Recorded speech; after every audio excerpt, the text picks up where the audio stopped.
Angles में आगे question solve करेंगे।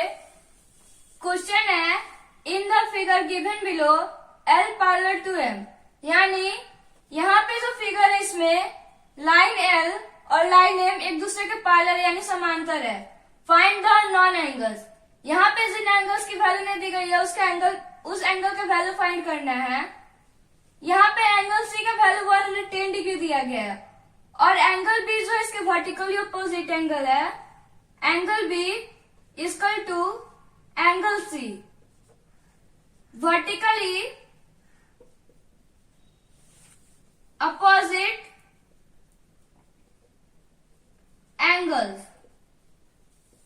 एंगल बी जो है एंगल सी के वर्टिकली अपोजिट है, तो एंगल बी का वैल्यू हो जाएगा हमारा 110 डिग्री, क्योंकि वर्टिकली अपोजिट एंगल्स इक्वल होते हैं।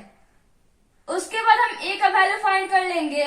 यहाँ पे ए एंड बी जो है angle A and angle B are linear pair.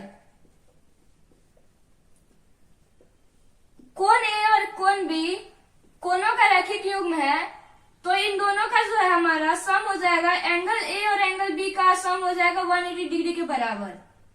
Angle B का हमारा वैल्यू आया था 110 degree, angle A plus 110 degree equal to 180 degree. Angle A का वैल्यू फाइंड करने के लिए 180 डिग्री से 110 डिग्री को माइनस कर देंगे। Angle A equal to 70 degree. Angle A का वैल्यू हमारा फाइंड हो गया। अब डी का वैल्यू फाइंड करेंगे। Angle A equal to angle D, vertically opposite angles, यानी कोण ए जो है कोण डी के बराबर होगा, क्योंकि ये दोनों वर्टिकली अपोजिट एंगल है। तो हमारे कोण ए का वैल्यू था 70 डिग्री, तो कोण डी का भी वैल्यू हो जाएगा 70 डिग्री।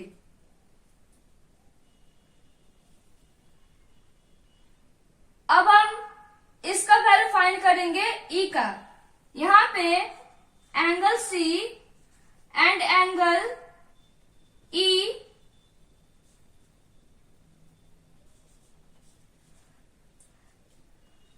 अल्टरनेट इंटीरियर एंगल है। Angle C and angle E are alternate interior angles. कोण सी और कोण ई अपोजिट यानी एक दूसरे के अपोजिट में है इंटीरियर एंगल में, जिनका वैल्यू सेम होता है, यानी एंगल सी और एंगल ई जो है बराबर हो जाएगा। एंगल सी का हमारा वैल्यू 110 डिग्री दिया गया है, तो एंगल ई का भी वैल्यू हमारा हो जाएगा 110 डिग्री।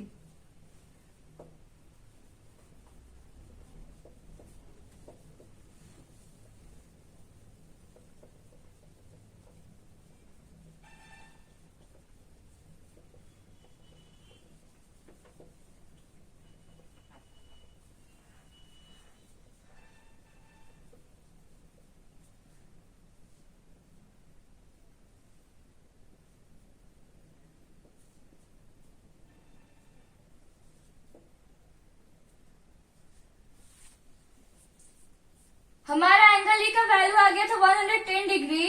अब हम एंगल एफ का वैल्यू फाइंड करेंगे। Angle E and angle F R linear pair, यानी कोण ई और कोण एफ कोणों का रैखिक युग्म है, इसलिए इन दोनों का जो है योग 180 डिग्री के बराबर होगा। Angle E plus angle F equal to 180 degree. Angle E का वैल्यू आया था 110 degree, 110 degree plus angle F equal to 180 degree. Angle F का वैल्यू फाइंड करने के लिए 180 डिग्री से हम 110 डिग्री को माइनस कर देंगे, क्योंकि ये 110 डिग्री से प्लस में है, इक्वल टू के उधर जाके माइनस में हो जाएगा। Angle F equal to 70 degree. अब हम एंगल जी का वैल्यू फाइंड करते हैं। Angle E and angle G are vertically opposite angle, यानी कोण ई और कोण जी वर्टिकली अपोजिट एंगल है, शीर्षाभूमिक कोण है, तो इन दोनों का वैल्यू सेम हो जाएगा, इक्वल हो जाएगा। Angle E equal to angle G, हमारा एंगल ई का वैल्यू 110 डिग्री है, तो एंगल जी का भी 110 डिग्री आ जाएगा। Then angle F and angle H are vertically opposite angles, कोण एफ और कोण एच शीर्षाभूमिक कोण है, और शीर्षाभूमिक यानी वर्टिकली अपोजिट एंगल्स का वैल्यू सेम होता है, तो एंगल एफ और एंगल एच का वैल्यू सेम हो जाएगा। एंगल एफ का वैल्यू 70 डिग्री है, तो एंगल एच का भी वैल्यू 70 डिग्री आ जाएगा।